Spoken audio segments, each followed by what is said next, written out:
Dear migrant, please avoid these mistakes.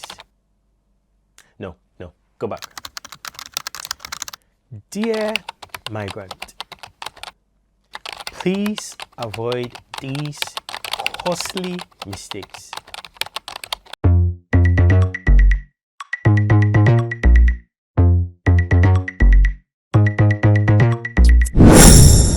Welcome to the channel, guys. It's your boy Caleb. If this is the first time you're coming across this channel, may I ask, kindly hit the subscribe button and turn on the bell notification. If you are already here, also kindly like this video, share it for others to enjoy it. We are doing a subscriber count. The last time we checked, we were around 170 and now 250 over. Thank you so much, guys. Let's keep on sharing. Let's keep on making people know that this is a channel that is dedicated to highlighting some of the key important things that not many people are willing to share and not many people are willing to talk about. So in today's video, I'm going to talk to you about 10 costly mistakes that you must avoid as a new migrant in the UK. Now, the last two are very controversial, but I'm still going to talk to you about these mistakes because if you do not avoid these mistakes, they are going to make your life a living hell in a country many people may call heaven. Now, as you may be aware, moving to a new country comes with its own set of problems and challenges. And it is not always that you would find people expressing these challenges, especially when it comes to decisions about traveling and whatever struggles they are going through. But like I said, I made those mistakes so that you would not. Well, some of them, I made them and others I avoided. So I would rather share them so that you will not find yourself in these kind of challenges. The first mistake to avoid is not getting your driver's license as early as possible. Guys, most jobs in the UK require you to have a UK driver's license before you can even qualify for a job interview with them. And most of the times, you may not even use the driver's license to drive for the work, right? But it serves as a guarantee for them to know that you will be able to get to job on time. And I remember I almost lost my job because I did not have a driver's license. I was able to secure the job all right because they needed me to do the work, but the job description also stated that I needed a driver's license. I worked without the driver's license until my manager came to me that you need to get your driver's license in 3 months, otherwise you are losing your job. If you know what it takes to be able to secure a driver's license in the UK, the time it takes, the effort it takes, the money it takes to secure a driver's license in the UK, you would appreciate the stress and the anxiety I had to go through. And you don't want to find yourself in that situation, guys. You can hardly secure a driver's license in 3 months in the UK. This is because it takes a long time to even find a driving instructor, right? I remember I called a couple of people that I needed them to teach me how to drive. And although I was willing to pay, they were fully booked. And even besides securing a driving instructor, securing a spot, a date for a theory test and even a practical test is another issue. I remember it was around March 2023 and I had been given 3 months to secure my driver's license. But when I called the driving instructor who would teach me how to drive before we would even get to select a date when we would do the practical test, he said he's fully booked until August, but I have 3 months. The stress I had to go through, the money involved, the anxiety, the fact that you know that if you are doing the driving test and you fail this test, your job is on the line. I failed twice before I eventually passed the third time. And for the 2 times that I failed, my instructor would ask me, you drive very well during our lessons, so why do you make silly mistakes during the practical test? It was only on the second attempt when I failed that I told him, well, my job is on the line. If I do not secure this driver's license, I am losing my job. So you could see the anxiety I had to go through because nobody sat me down when I came to the UK early that you have to get a driver's license. I know most countries, for instance, if you are coming from Ghana or Nigeria, I think other countries as well, you will be able to use your driver's license in your home country in the UK for 1 year. But most jobs require you to have UK driver's license. So take this from me. The moment you land in the UK, dear immigrant, make sure you get your UK driver's license. When you do not have the pressure of work on you, go and get your driver's license. The second mistake to avoid is buying a car. I know, wait, let me explain.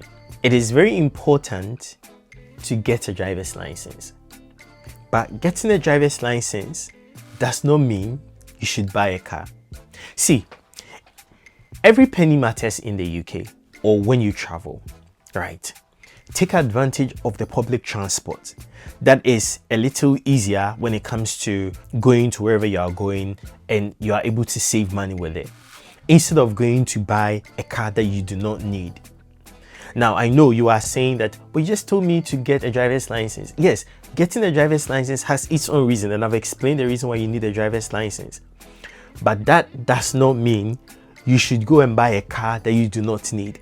If you're a family person, if you have your kids, your wife, your husband with you, you would be justified to go in and buy a car, especially when the car is a family car. You are using it together. You're going to pick your kids, you're going to take your kids for training, your husband is going to use it to buy stuff. Budget around what your income can afford. The cost involved in buying a car, the insurance, if you are a new driver, a fresh driver in the UK, is higher. The cost of running the car, regular maintenances, road tax, MOT, unexpected expenses. I remember after securing my driver's license and I was working for the company, I wasn't driving my own car, I was driving the company's car. And I was driving, going to the place I was supposed to go to work as I was expected to do. Then one morning, I get an email, a penalty charge notice, that I have been charged £60 for what is called bus lane contravention. Now, bus lane contravention means that I was driving at a lane that buses were only supposed to drive at that time I was driving. So it does not mean that the lane I was in was a wrong lane or it was only meant for buses. But the time I used that lane, that time was only for buses to use that lane. See, the UK laws around driving is a little too tricky for a new driver. And this is the first time I'm driving in the UK because I just got my driver's license and I'm coming to pay £60, something that I had not planned I was coming to pay. Do you know that in the UK, parking a car in itself comes with cost? If you are not careful, you will be charged for parking at the wrong place.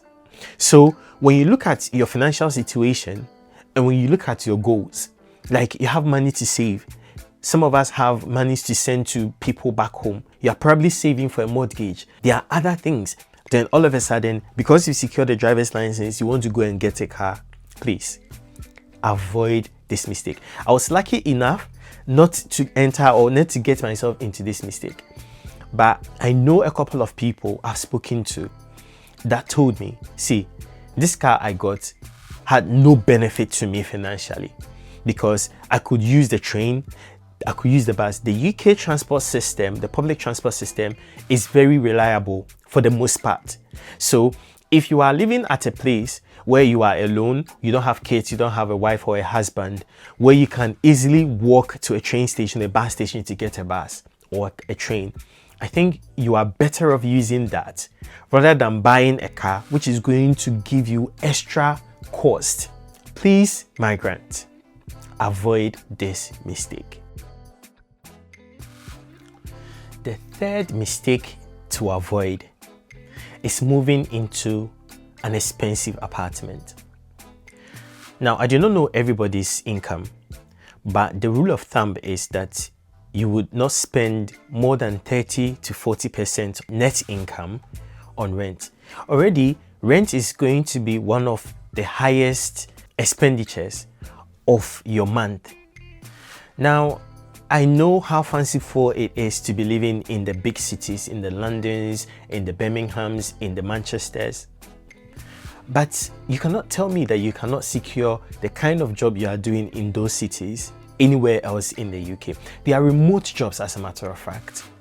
I understand this cannot apply for everyone, but you can also secure less expensive rent. This is because, like I've said, every penny matters, and it is only doing you good if you are able to secure this for yourself. You can start small and upgrade later. You can start simple and upgrade later. And while you are starting simple, you could be saving towards your mortgage. See, it takes a lot to be paying huge amounts of rent every month in the UK. Already the money is not even enough, and you are spending more amounts on rent when you could equally get less somewhere. It doesn't take anything away from you to also share a rent with someone that you trust. That's very important. So when I'm saying you should avoid moving into expensive apartments, I'm not saying you should compromise on safety and security. You could renovate your room. You could decorate your room. It is these kind of things that you have to do to avoid the mistake of moving into an expensive apartment. I mean, it's not everything that I can share, but when I was in my when I was doing my masters in the university, there was a time where I was sharing my room with a friend, and we're able to save some amount of money, right? So it depends on how comfortable you are, but I think if you are not able to share your room with someone, what you can do is you'll be able to find a place that is a little less expensive. Do you also know that you can actually negotiate with landlords? It is not the final price they give you that you can always go with. You can always negotiate with your landlords, right? This is just temporary, just so you build yourself or you save towards your ultimate goal of probably securing a mortgage. And I'm going to do a video and explain or talk to you about some of the tips and tricks you can use to save quickly towards your mortgage. But this video is not for that. This video is trying to let you avoid certain mistakes that others have made and myself have made. Another thing that you may even like to consider when you are renting an apartment is to go in for an all-inclusive payment or all-inclusive apartment. That is, you do not have to pay your light bill separately, you don't have to pay water bill separately, or internet bill separately, or council tax separately. In that case, you know how to budget every month for rent. So if every month you are paying, say, £600 for rent, you know it's coming with internet, it's coming with water bill, light bill, it's coming with council tax. Some of these things, if you do them, you would avoid the stress of every month spending almost half of your salary on rent. And there are other places in the UK that have less expensive apartments. As far as you are in the UK, you are in the UK. It doesn't really matter which part of the UK you are, as far as you are safe, you are secure, and you have the quality that you need to do the work you have to do. So avoid moving into expensive apartments. So this next mistake makes a lot of migrants take shortcuts and make silly decisions. And that mistake is not planning their stay or their continuous stay in the UK. So what is your ultimate goal when you get to the UK? Is your goal to come to school, work a couple of years and get money and go back to your home country? Or your goal is to come to school, continuously stay in the UK, legally of course. And if that is your plan, which path do you want to use? Do you want to be sponsored by a company, or you want to sponsor yourself, or you want to continuously stay in the UK via the Global Talent Visa, or by some divine connection meet your spouse in the UK who already has a residence permit in the UK? And I don't see anything wrong with that. But whatever it is, have a plan towards your continuous stay in the UK. If you do not plan for it, that is where people start taking shortcuts and making silly decisions at the time when their visa is about to expire. And then some people would overstay their visa. So the moment you step foot in the UK, have your plan. I want to continuously stay in the UK. I want to work in this field. So prepare yourself, do certifications, do courses towards that, because No company will sponsor you if they are not going to benefit from you. Do you get me? So do certifications, do courses, take out voluntary work around that field while you are a student, or while you are preparing, while your visa has not expired yet, because it is only by being intentional about the route you want to use to continuously stay in the UK that you will actually be able to achieve that. If your plan is also to sponsor yourself, which it was one of the routes I wanted to use until I finally got sponsorship by a company, you have to do extensive research about it, because you have to establish a company, you have to cross a lot of T's and dot a lot of I's. It is not an easy route. The UK immigration rules keep changing. So it is in your best interest to familiarize yourself with whatever changes are happening in the UK in order to adapt to it.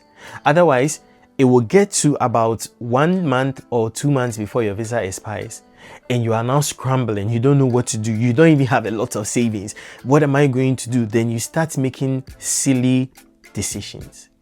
Dear migrant, avoid this mistake. Now, the next mistake to avoid is opting out of pension as a migrant, or deciding to spend your pension instead of contributing it. Now, understand that most people would like to opt out of pension contributions because they do not foresee themselves living in the UK at the time they get to the pension age. And in as much as they have a point, I think most people do not know that you can still benefit from your pension contributions even when you are no longer living in the UK. And in my opinion, I think this is the best way to earn your pension, because if you are living in Ghana or even in Nigeria at the time you get to your pension age, what is the exchange rate right now in Nigeria? I think £1 is to 2,000 naira, or £1 is to 20 cedis in Ghana cedis. Imagine earning £1,000 every month as a pensioner. You are more than a millionaire in Nigeria. You're like you are Odogu. You are earning more than 2 million naira. If you are in Ghana also, you are earning more than 20,000 cedis. Now ask yourself, how many people that are actively working in Ghana or Nigeria earn either 20,000 cedis or 2 million naira a month respectively? So in my opinion, opting out of pension is like you decided to go for instant gratification of getting the constant about £200 per month pension contributions and spending that. Oh, I need to do some projects. I need to use that pension money. No. Let me tell you another reason why you may not even want to opt out of pension. The first reason is that if you are contributing towards your pension, your employer is required to make their contributions together with yours, to make contributions to your pension contributions. So by opting out of pension, you are essentially leaving free money on the table for your employer to use it for whatever they want to use it for. Another reason why you may not want to opt out of pension is the UK government gives tax relief on pension contributions. So the money that you would have saved not contributing it towards pension, they would have taxed you. But because you are contributing that towards pension, they are actually giving you a tax relief. So essentially, these are two major reasons why you may not even want to opt out. One, free money from your employer, because when you are contributing towards pension, they are also adding their quota to it. And the tax relief from the government. The third reason that you may not even know is you can actually transfer your pension from the UK to your home country. Some pension schemes and pension providers give you the opportunity, the option to transfer your pension from the UK to say Ghana or Nigeria. And these are things that you can take advantage of. So for instance, if you are in the UK for like 5 years, while you are working or whatever you are doing for the 5 years because you plan on going back, make sure you contribute towards the pension, because you can still benefit from it when you get to the pension age in your home country. You are earning foreign money. It would be the best. Please, migrant, do not opt out of pension. Now, another mistake that I see a lot of migrants make is failing to build credit history or credit score. Now, the Western world revolves around credit. And I'm not saying you should go into debt, building credit or building credit history is different from getting into debt. Basically, building credit means that you have demonstrated the ability to manage and repay debt responsibly. Now, it is very important to build your credit because it has its own benefits, like easy access to credit, like better interest rates and higher credit limits. So for instance, when you are getting a mortgage, one of the main things they look at is whether you have a good credit history or a bad credit history. A lot of people are unable to secure a mortgage because of their bad credit history. But it doesn't take much to actually build a credit history. It takes discipline, of course. That is something that it takes. It takes discipline for you to be able to build your credit history. But the key things to look out for, you have to first of all quickly register on the electoral roll. I've done a video on how to register on the electoral roll, and for the purposes of this video, I'm not going to go detail into how to build a credit score, a credit history. But I will do another video detailing how you can build your credit history. Make sure you register on the electoral roll. Make sure also that you are paying your bills on time. And if you have already taken any loan, you are paying it also on time without defaulting. One best practice you can do to help report your bills that you are paying on time is if you take, for instance, a data offer from one of these internet service providers like Vodafone or EE or 3. What happens is when you are paying the monthly data offer that you took from them, when you are paying it, they keep reporting that to credit reference agencies that this person keeps paying their credit. So the credit reference agencies pick that up and then they use that to rate you. This is going to help you build your credit score. I will do an extensive video about how to build a credit score, but as a mistake to avoid, do not fail to build your credit score. This next mistake is probably one that is influenced by my personal fear in life. Living beyond your means to show appearances of success, to maintain appearances of success. And what are you trying to achieve in doing so? My greatest fear in life is having a name without substance, without anything to show for it, or having the appearance of something without anything to show for it. Oh, I have degrees in this, but inherently you are mentally bankrupt. It is something that I fear so much. The goal, guys, is to be able to be rich and not to look rich. The goal is to be rich and not to look rich. So I guess I don't understand people why they would want to show appearances of making it when they are actually suffering.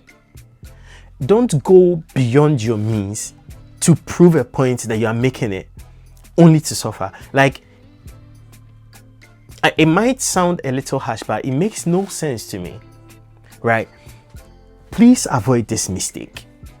The goal is to be able to save, work. The whole idea that you've traveled alone, to some people, is success. Listen, people pray from where we come from. People pray to travel. People pray, people fast. People go on the mountains for months to pray just to get the opportunity to travel.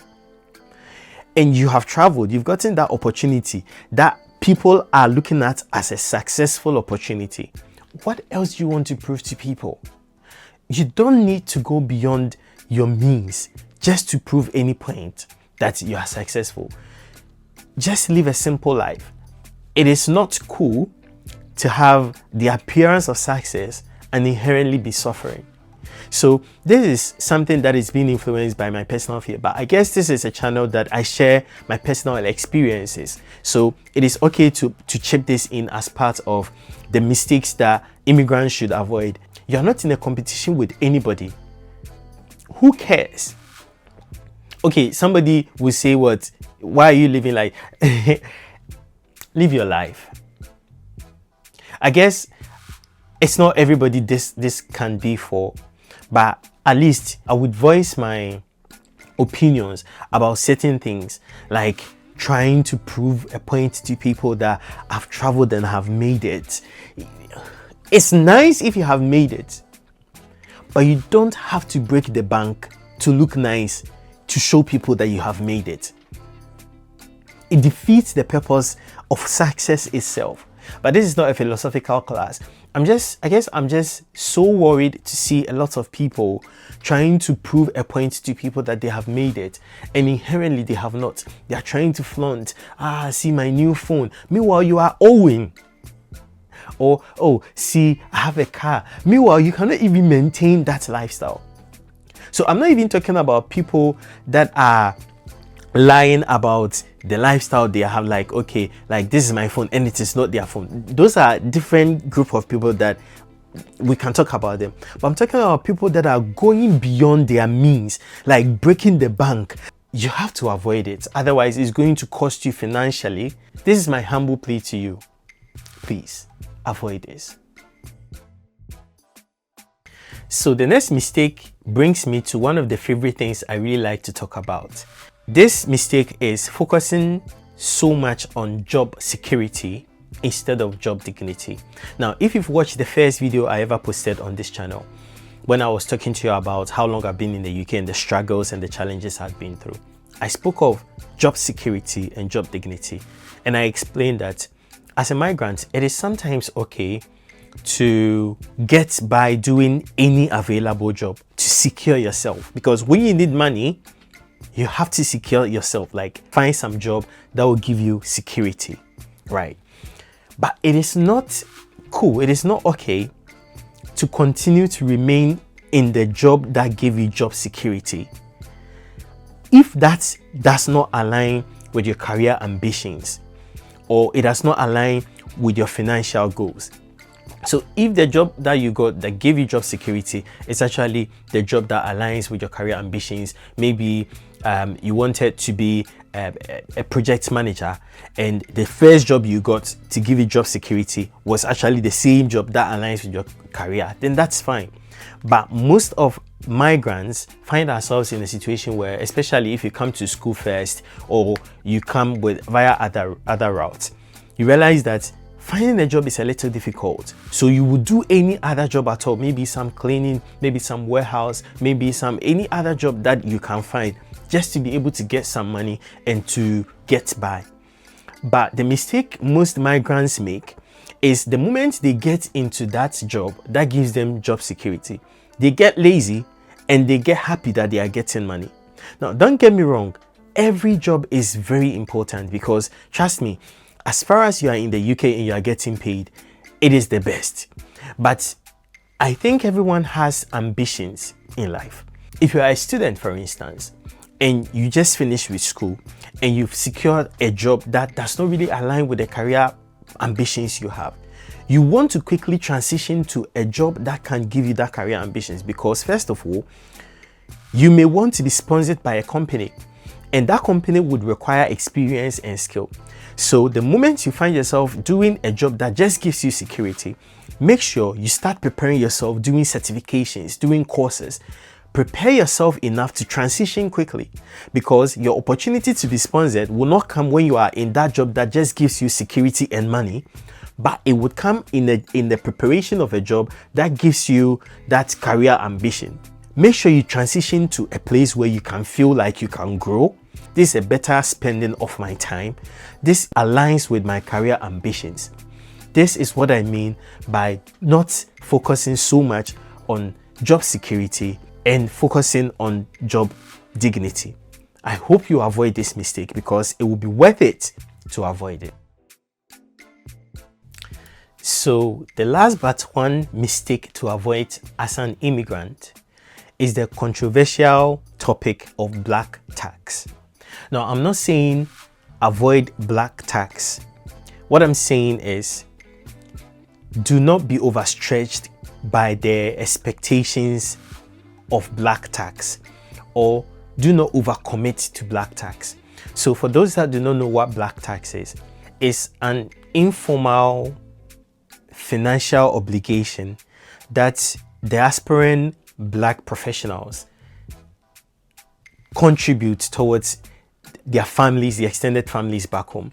So it is used as black tax because it predominantly happens among the black community, where people that travel outside and quote and unquote make it are obligated to send money back home for various purposes, but mainly for their family. Now, this is a mistake that most people make. See, almost about 90%, if not more, of people that travel outside send money back home. And I think it is something that is good because there are responsibilities. But you know the adage they say that receivers don't have limits if the givers don't set them. Do not overcommit to black tax. Have a budget for black tax. Every month, I have an amount of money I'm supposed to send back home. And if that amount exceeds, see, even if you swallow crocodile, I will not send the money. Because if you are not careful to set a budget and you go overboard, it can eat into your own financial plan. You may not have a contingency savings. You may not even be able to do other important things you have to do in the UK. So it is important, of course, to look after people who are back home as necessary as possible, but make sure you have a budget for that. You should not go beyond that budget, because anything you don't plan for, people have planned it for you. If you don't plan for your money, people will plan it for you. So make sure you have a budget that you use for these purposes. But I think it is reasonable to have a budget, to use it for something and not go beyond it. But because it revolves around family and it revolves around friends, it can be controversial sometimes that when you are talking about not overcommitting, some people may mistakenly take it as though you do not want to contribute or you do not want to help them if they ask for those financial support. Thank you. Now that brings us to the final mistake to avoid as an immigrant, which ties in a little bit with the black tax. But specifically, this is about prioritizing projects back home instead of in the UK. So I think the new breed of migrants that are coming to the UK or that have come to the UK in the past about 10 years have a different mindset about this topic than those that came before us. Because having had conversations with people that came before us, what most of them would say, when you get money, send it back home, buy a land, build a house in Ghana. But the breed that came after that breed have the mindset that no, actually prioritize any project you are doing in the UK. That's why I asked you, when you step your foot in the UK, what is your goal? Is it your goal to finish with school and just go back? Or is it your goal to be in the UK for just 5 years, work, get money and go back? Or is your goal to live in the UK, to work in the UK, to have a permanent residency in the UK? If the latter is your goal, then I think this mistake is for you to avoid. Prioritizing projects back home instead of in the UK. If you have not secured yourself in the UK first, I don't see the need to do that. And this is my opinion. You can let me know if I'm wrong in the comment section, right? And that's why I said it's a little controversial, but it is still something for us to talk about. Bring your ideas, whatever you think about it. But in my opinion, if you are living in the UK and you plan to continuously live in the UK, why would you want to build a house in Ghana when you don't have one in the UK? Right? And from the experiences of people that I've heard, most people that build home do not find people to look after those kind of buildings for them. So when they go back, they spend loads amounts of money to renovate the house they have built, which comes with an extra cost. Meanwhile, if you have a house, if you prioritize the property, if you prioritize the project in the UK, you would have been able to live in it because that is where you are living in the UK. And anytime that you want to move from the UK and go back to your home country, you can actually sell that property, get the money, take it home, use it for whatever you want to use it for. But then again, like I said, the last two topics that I've discussed are a little controversial, and I want to hear your opinion in the comment section. Talk to me what you think about this, whether it's a mistake to avoid or it's fine for people to prioritize projects back home instead of in the UK. But also remember, like I said, it depends on your individual goal, whether you want to continuously live in the UK or you have a short time, like 5 years in the UK, work, get money, go back home and enjoy it. So yeah, thank you so much, guys. Thank you for listening. Thank you for watching to the end. Make sure you comment in the comment section which of these topics, which of these mistakes do you agree with, which of them don't you agree with, which of these do you think I could add to the list, which of these do you think I should remove from the list. I want to hear your opinion in the comment section. Like this video. I'd like you to subscribe to the channel as well, and the final thing you can do is to share the channel and the video for people to like.